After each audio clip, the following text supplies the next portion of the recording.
राजस्थान में आज लोकसभा चुनाव हो जाए तो किसको कितना वोट है? नरेंद्र मोदी अभी राजस्थान का दौरा भी कर रहे हैं।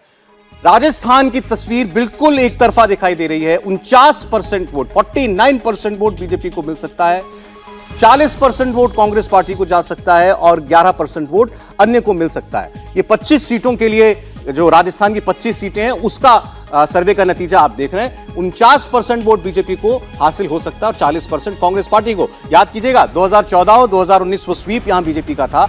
25 की 25 सीटें एनडीए के पास हैं इस वक्त भी, इसमें 24 अपनी भाजपा की हैं और 1 उनके सहयोगी की है। अब आज की परिस्थिति में 49% वोट सीटों में कैसे तब्दील होगा यह हम आपको बताएंगे। वोट लेकिन साफ साफ इशारा कर रहा है कि बीजेपी यहां पर अभी काफी लीड में दिखाई देती है कांग्रेस के आगे। अब हम जब सीटों की बात कर रहे हैं तो हम इसको कुछ राजस्थान के क्षेत्रों के हिसाब से देखेंगे, अलग अलग रीजन के हिसाब से आपको बताएंगे। पहले राजस्थान का हड़ौती इलाका, यहां पर 7 सीटें हैं। हड़ौती क्षेत्र में राजस्थान के इन 7 सीटों में से 6 भारतीय जनता पार्टी जीत सकती है और 1 कांग्रेस पार्टी जीत सकती है। तो कांग्रेस का खाता खुल रहा है, ये बात तो सर्वे में साफ दिखाई दे रही है कि राजस्थान में 1 सीट अभी तक साफ है कि 1 सीट कांग्रेस पार्टी बीजेपी या एनडीए से छीनती हुई दिखाई दे रही है। तो इसको आप प्लस मानिए कांग्रेस पार्टी के लिए। जब आप ओवरऑल बात करते हैं तो 1 सीट भी छीनना राजस्थान जैसे प्रदेश में बीजेपी से बड़ी बात थी।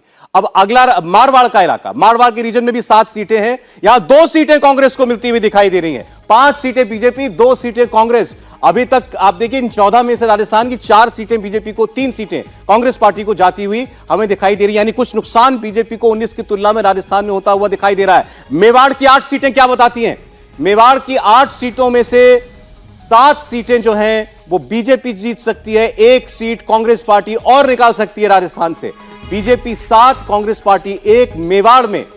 तो ये आपके सामने सभी राज्यों, पूरी 25 सीटों का जो सर्वे है वो हम रख रहे हैं। अब शेखावटी इलाके के का हाल देखते हैं। यहां पर 3 सीटें हैं, यहां पर बीजेपी तीनों की तीनों सीटें जीत सकती है। कांग्रेस पार्टी को एक भी सीट मिलती हुई नहीं दिखती शेखावटी रीजन में। लेकिन आप ओवरऑल अगर देखेंगे तो कांग्रेस पार्टी पिछली बार की तुलना में यहां से बीजेपी से सीटें छीनती हुई दिखाई दे रही है। ओवरऑल 21 भाजपा, 4 कांग्रेस।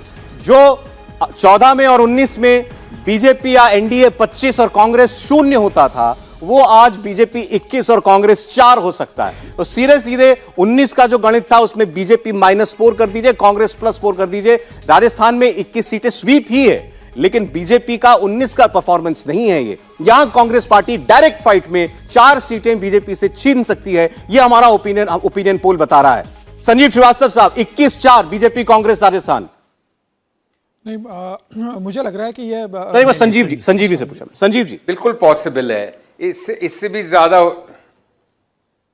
देखिए 21-4 भी हो सकती है, 18-6 भी हो सकती है, 17 से। बहुत कुछ इस बात पे निर्भर करेगा कि नवंबर के इलेक्शंस में क्या होता है विधानसभा में।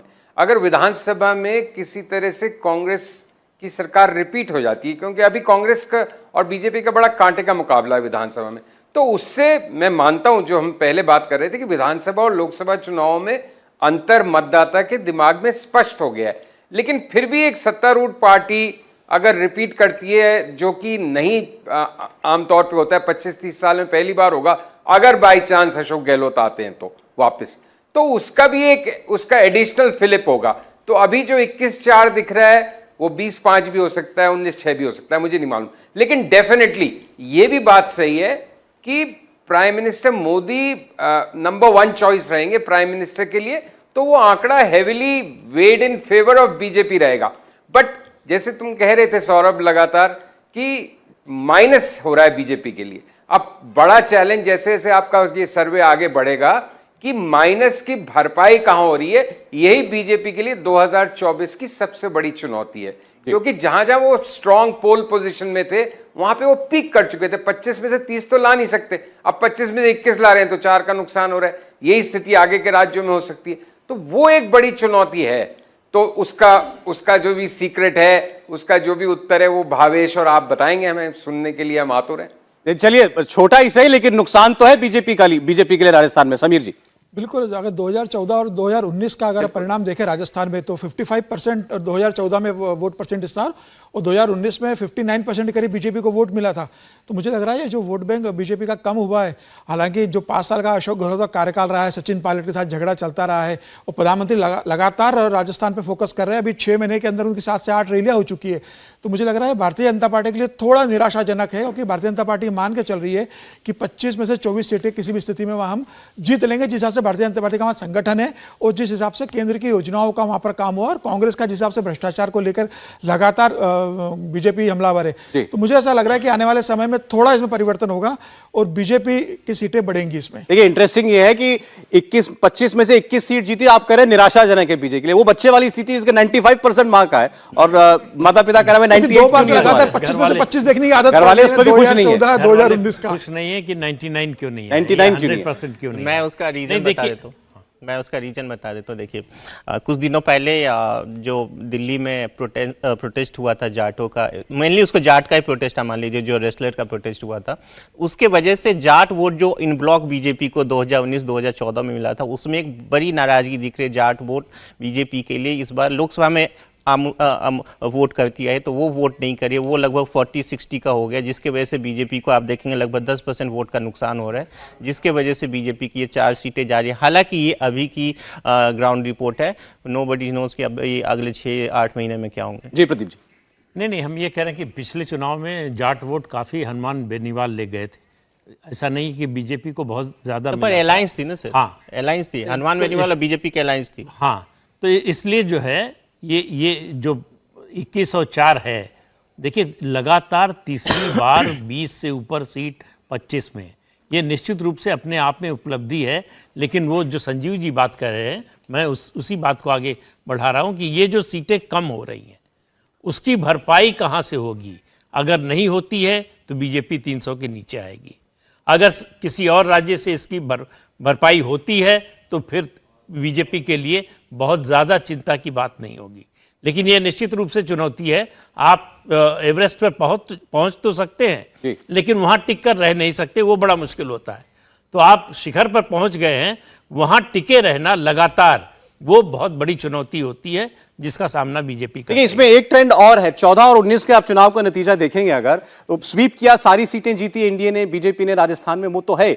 14 से अपना वोट बढ़ाया था 2019 के अंदर, लेकिन भावेश के सर्वे में दिख रहा है कि 19 की कंपैरिजन में 10% वोट बीजेपी का राजस्थान में कम हो सकता है, 59 से 49% वोट। इस ट्रेंड को भी हमें देखना चाहिए। हर्षवर्धन जी। नहीं, अगर ये ट्रेंड है तो निश्चित तौर पर भारतीय जनता पार्टी को नुकसान होगा, जो सर्वे में दिख रहा है। लेकिन एक चीज थोड़ा सा इसमें मुझे नहीं समझ में आ रही, भावेश जो उसका जवाब देंगे तब मैं आगे इस पर टिप्पणी करूंगा। जो 11% अदर्स हैं, क्योंकि वहां पर राजस्थान में कोई ऐसी और फोर्स है नहीं, अगर कोई फोर्स बनने की कोशिश कर रही तो पहुंच नहीं पाई। तो 59 से जब 49 हुआ और 40 अगर इंडिया अलायंस है, तो ये 11% किसको जा रहा है? क्योंकि वो सबसे महत्वपूर्ण होगा कि 25 में से कितनी कम होंगी या वो सीटें वहीं रह जाएंगी। मैं बता देता हूँ। देखिए, कई बार क्या होता है, जो अभी के फिलहाल में कई लोग कहते हैं कि अभी चलो बहुत अर्ली है, बाद में बताएंगे, तो उसमें 2-3% ऐसे वोट होते हैं लगभग हर एक स्टेट में, जिसको अदर्स में काउंट करते हैं। Non committal vote. Yes, non committal, जिनका अभी डिसाइड नहीं होता है, तो उनको हम लोग ये मान के चलते कि वो अदर्स में उनको, हालांकि आप देखिए फर्स्ट पार्टी और सेकंड पार्टी के बीच में कितना बड़ा गैप है, तो वो एक बड़ा फैक्टर होता है। दूसरा, जो आपने कहा कि और कौन सी पार्टी, देखिए जो हनुमान बेनीवाल की जो सीट है, उस वहाँ पे उनको एक अच्छा खासा वोट में, हालांकि वो सीट नहीं निकाले, पिछली बार जो सीट है वो कांग्रेस मतलब कोई और जीत रही है, लेकिन जो वो पार्टी है, उसके बाद बीएसपी भी है वहाँ पे, उसके बाद वहाँ पे आप देखेंगे पिछली बार असेंबली में देखेंगे 16 इंडिपेंडेंट कैंडिडेट जीते थे वहाँ पे। भारतीय ट्राइबल पार्टी भी है। यस, तो वहाँ पे छोटी छोटी पार्टियां जिसका अपना वोट बैंक है। वो केजरीवाल की पार्टी आपने शामिल की है कि नहीं की है? केजरीवाल साहब की पार्टी शामिल की है कि नहीं की है? मेरे ख्याल से अभी केजरीवाल जी जब अनाउंस करेंगे कि मैं वहां चुनाव लड़ रहा हूं, उसके बाद ही फैक्ट फाइंडिंग हो सकता है। ठीक है, मैं ये इसीलिए पूछ रहा था, जब चुनाव एनडीए बनाम इंडिया अलायंस होगा तो यकीन मानिए कि और ज्यादा शार्प पोलराइजेशन होगा। इतनी ज्यादा गुंजाइश नहीं रहने वाली है कि 10 से 11% वोट कहीं चले जाएं। बसपा के 6 के 6 विधायक कांग्रेस पार्टी में शामिल हो चुके थे, उसी में से एक हैं भाई साहब जो आजकल रोते हुए बताते हैं, लाल डायरी वाले राजेंद्र गुढ़ा। तो जो वहां की स्थिति है और जो भारतीय ट्राइबल पार्टी है, वो तो पहले ही अपना एक तरह से कहें कि ट्रैक पूरी तरह से डिरेल हो चुका है जब चुनाव के वक्त, और उसके बाद जब राजस्थान विधानसभा में शक्ति परीक्षण की नौबत आ गई थी उस वक्त, तो निश्चित तौर पर भारतीय जनता पार्टी के लिए 25 कायम रखना बहुत बड़ी चुनौती है। लेकिन ये जो 11% है ये बड़ा महत्वपूर्ण है। ये हेडलाइन लिखने के अलग अलग तरीके होते हैं ना, तब इसको कैसे हम लिखें राशिद किदवई साहब कि भाजपा लगातार तीसरे चुनाव में स्वीप करेगी राजस्थान, 25 में से 21 जीत रही है, या भाजपा की 4 सीटें 19 में के मुकाबले कम हो रही हैं? कैसे देख रहे हैं इसको? हाँ, पानी का गिलास आधा भरा या आधा खाली? जी बहुत ही देखिए, बहुत ही रोचक तथ्य या ट्रेंड जो हमारे इस सर्वे में आया है, क्योंकि देखिए 14 में एक पूरे देश में एक बदलाव की लहर थी। नरेंद्र मोदी जी का लोग यूपीए से लोग बहुत निराश थे, पूरे लोग बदलाव चाहते थे, और राजस्थान में उसकी पूरी हमें उसकी एक पूरी तरीके से नजर आया। 19 में जो एक सामान्य चुनाव होते होते फिर वहां के ऊपर पुलवामा की घटना हुई और फिर बालाकोट, तो देश का एक मिजाज बदला और वहां के ऊपर एक भावनात्मक मुद्दे के ऊपर एक वोटिंग हुई, और वो हाई वोटिंग परसेंटेज जो हुआ वो उसको दर्शाता है। अब यही बड़ा मुद्दा है 2024 में, अगर सामान्य चुनाव होता है, मतलब राजनीतिक दलों के बीच में, जाति समीकरणों के बीच में, तो मुझे लगता है कि 21-4 की स्थिति नहीं रहेगी, ये बदलेगी। जैसा संजीव कह रहे थे कि ये 18-7 हो सकती है, 16-8 हो सकता है, इस तरह के उसमें बदलाव आ सकते हैं। और ये ढलान, प्रदीप जी 300 से नीचे कह रहे हैं, मैं बार बार कह रहा हूं कि 250 से नीचे भी जाएगा और 220 का आंकड़ा आएगा, ये तो आने वाला समय बताएगा। लेकिन ये बहुत रोचक तथ्य है कि भाजपा जो है वहां क्लीन स्वीप राजस्थान में नहीं कर पा रही है। नहीं, देखिए एक चीज, हाँ, ये 220 और 240 का क्लब जो है 2014 से चल रहा है। 2014 में भी इसी तरह से बात कही जाती थी, बीजेपी 220 पहुंच जाए तो बड़ी बात है। 2019 में तो कहा गया कि बड़ा मुश्किल है 220 भी पहुंचना, उससे नीचे होगी, और नरेंद्र मोदी प्रधानमंत्री, दोनों चुनावों में कॉमन फैक्टर ये था कि नरेंद्र मोदी प्रधानमंत्री नहीं बन पाएंगे क्योंकि सीटें बीजेपी की इतनी कम हो जाएंगी। तो ये कोई नया नैरेटिव नहीं है, ये 14 और 19 के नैरेटिव को दोहराया जा रहा है, जो बाद में कहा जाएगा कि ये हो गया इसलिए ऐसा हो गया। नहीं, अब ठीक है, लेकिन तर्क तो है, उन्होंने कहा बालाकोट हो गया, नहीं तो 19 में भी वो 220-240 वाला होता। तो 14 में क्यों नहीं हुआ? बालाकोट तो नहीं हुआ था 14 में तो माहौल बना दिया था। तो हर चुनाव में कोई ना कोई फैक्टर तो होगा, ऐसा तो है नहीं रूलिंग पार्टी चुपचाप घर जाके बैठ जाएगी। सही बात। नहीं सर, अभी आपने राशिद साहब जो बात आप कह रहे थे कि अगर ये 21-4 हो सकता है तो और नीचे भी आ सकता है, हमें ये नहीं भूलना चाहिए। आप उस राज्य की बात कर रहे हैं अभी राजस्थान में, बार बार कह रहा हूं, जहां बीजेपी ने 14 से अपना वोट परसेंट 19 के अंदर बढ़ाया, यानी नरेंद्र मोदी और लोकप्रिय हुए, अब उनका वोट और कंसोलिडेट हुआ राजस्थान जैसे राज्य के अंदर। ऐसे और भी राज्य हैं, और अगर राजस्थान में 4 घट रही हैं, 10% वोट का असर बता रहे हैं भावेश 19 में और आज के ओपिनियन पोल में दिखाई दे रहा है, तो ये बाकी राज्यों में भी कहीं रिफ्लेक्ट करेगा, हम आगे देखेंगे। लेकिन ये 4 सीटें डाउन होने का मतलब ये है कि वो जो आप कह सकते हैं किला था, कम से कम वो किले वाली बात जो है वो नहीं रह गई है। कहीं ना कहीं कोई दरवाजा, कोई फाटक तोड़ने में कांग्रेस पार्टी कामयाब होगी, और ये डायरेक्ट कॉन्टेस्ट, यहाँ कोई एलआई नहीं है। बिल्कुल, मैं इसीलिए कह रहा हूं, ये 49% पे खड़े हैं। 50% वोट जिसके पास होगा वो क्लीन स्वीप करेगा। अब आप इतनी कल्पना कर रहे हैं कि एक जगह बहुत ज्यादा कंसंट्रेट हो जाएगा, दूसरी जगह एकदम भाजपा को वोट नहीं मिलेंगे, ऐसा पूरे राजस्थान के किसी क्षेत्र में भावेश जी का सर्वे भी नहीं बता रहा है। तो मैं ये कह रहा हूं, ये जो 50% वाला है ना, ये थ्रेशोल्ड बहुत इंपॉर्टेंट है, और वहां अगर बीजेपी जिस राज्य में खड़ी रहेगी, क्लीन स्वीप नहीं होगा तो उसके नजदीक होगी। तो 50 का अगर 50% वोट है तो आपका मानना है कि स्वीप ही होना निश्चित तौर पर। एक बात जोड़ना चाहता हूं, एक बात देखिए, राजस्थान की 25 सीटें जो हुए थे चुनाव और जो भाजपा के उम्मीदवार जीते थे, 70% सीटें ऐसी थी जिसमें वो 4 लाख से ज्यादा वोटों से जीते हैं। मतलब कोई भी सीट ऐसी नहीं कि जहां कांग्रेस का बहुत ज्यादा फाइट हुआ और बहुत कम अंतर से भारतीय जनता पार्टी जीती हो। बहुत लंबा स्वीप भारतीय जनता पार्टी ने सभी सीटों पर लिया था। तो वो स्वीप को कवर करना और फिर 4 सीटें जीतना, मुझे लग रहा है आने वाले समय में वो चेंज होगा, और इतना पॉसिबल नहीं है। अभी भी मुझे लग रहा है, जिस हिसाब से राजस्थान की जो ग्राउंड रियलिटी है, बहुत हुआ तो कांग्रेस 1 या 2 सीटें जीत पाएगी, जहां तक मुझे ऐसा लग रहा है आज की तारीख। जी राशिद साहब बोलिए। संजीव जी कह रहे हैं, देखिए जो तर्क जो दिया गया है कि भाजपा बड़ी 4-4 लाख से जीती, वही बात बताता है कि वोट परसेंटेज ज्यादा 49% होने के बावजूद भी जो है सीटें हारी जा सकती है, या भाजपा सीटें हार सकती है, क्योंकि अगर 4 लाख से आप जीत रहे हैं तो उसका मतलब ये कि वोट परसेंटेज वहां पर उसमें खपत हो जाती है, और कांग्रेस जब जीती है तो वो छोटी मार्जिन से जीतती है। देखिए, ये जो कांग्रेस और भाजपा का सीधा टकराव है, जो ये उत्तर भारत के कुछ राज्य जो है, मध्य प्रदेश, राजस्थान, छत्तीसगढ़, इन सब जगह पर यही बड़ा क्रूशियल है कि यहाँ पर अगर भाजपा ने, जैसे पिछली बार उनका स्ट्राइक रेट 90% से ज़्यादा था, 90% से ज़्यादा सीटें भाजपा ने जीती, अगर कांग्रेस उसको नीचे करके 60-70 पे ले आती है तो पूरे विपक्ष के लिए, जो इंडिया अलायंस है, उसके लिए एक ही उम्मीद की किरण है। और इसी के ऊपर पूरा स्ट्रेटेजी बनाई जा रही है, जो एक नीतीश कुमार का भी फॉर्मूला है कि एक कॉन्स्टिट्यूएंसी से एक व्यक्ति खड़ा हो, एक विपक्ष का उम्मीदवार खड़ा हो, उसका ताना बाना सब इन्हीं चीज़ों पर निर्भर है। तो कांग्रेस यहाँ पर बड़ा वीक लिंक है। ये जो हिंदी भाषी प्रदेश है, उसमें गुजरात भी शामिल है, मध्य प्रदेश, राजस्थान, छत्तीसगढ़, तमाम राज्य, और यहाँ पर अगर कांग्रेस थोड़ा बहुत भी भाजपा से फाइट करती है तो विपक्ष के लिए एक उम्मीद की किरण रहेगी। मतलब भाजपा के सामने कांग्रेस खड़ी हो रही है डायरेक्ट कॉन्टेस्ट वाली सीटों में, ये इसमें पढ़ने लायक बात है। संजीव साहब कुछ कह रहे थे?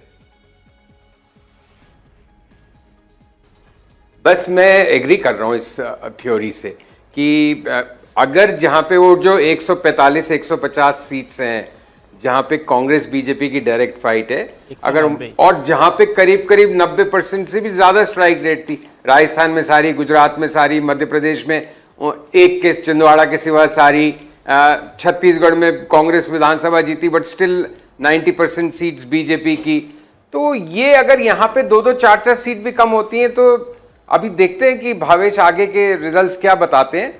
लेकिन जो बात प्रदीप जी ने कही ना कि शिखर पे पहुंचना आसान है, आसान तो नहीं है, लेकिन शिखर पे पहुंचने के बाद वहां पे जमे रहना बहुत मुश्किल है। और बीजेपी की जो पूरी पॉलिटिक्स हो गई है, प्राइम मिनिस्टर की पूरी पॉलिटिक्स हो गई है कि 300 के नीचे तो बीजेपी वैसे ही, मतलब राशिद बार 220-230 कह रहे, मैं कहता हूं कि 300 के नीचे बीजेपी मेंटली कहीं ना कहीं डिफीटेड फील करेगी, क्योंकि आपने इतना एक उसको अपना स्केल अप कर दिया ना, इतना हाइप कर दिया है अपनी संख्या को कि 300 पार तो 350 पार, भाई तो कहां से कितना पार करोगे? 2-2, 4-4 भी मिलके आपका घड़ा कमजोर करेंगी। तो वो चुनौती है बीजेपी के सामने कि ये जो लॉसेज हैं इनको कहां कॉम्पनसेट करेगी बीजेपी, वो भावेश और आप बताएंगे। ये चैलेंज है, क्योंकि सिर्फ उनके लिए मेजॉरिटी लाना एक जरूरी नहीं है, उनको डिसाइसिव मेजॉरिटी लाना, उन्होंने अपने सर पे ये वजन ले लिया है खुद ही ने। संजीव आप मान के चल रहे हैं क्या कि इस सर्वे में मेजॉरिटी तो आ ही रही है बीजेपी? नहीं, लेकिन ये हमें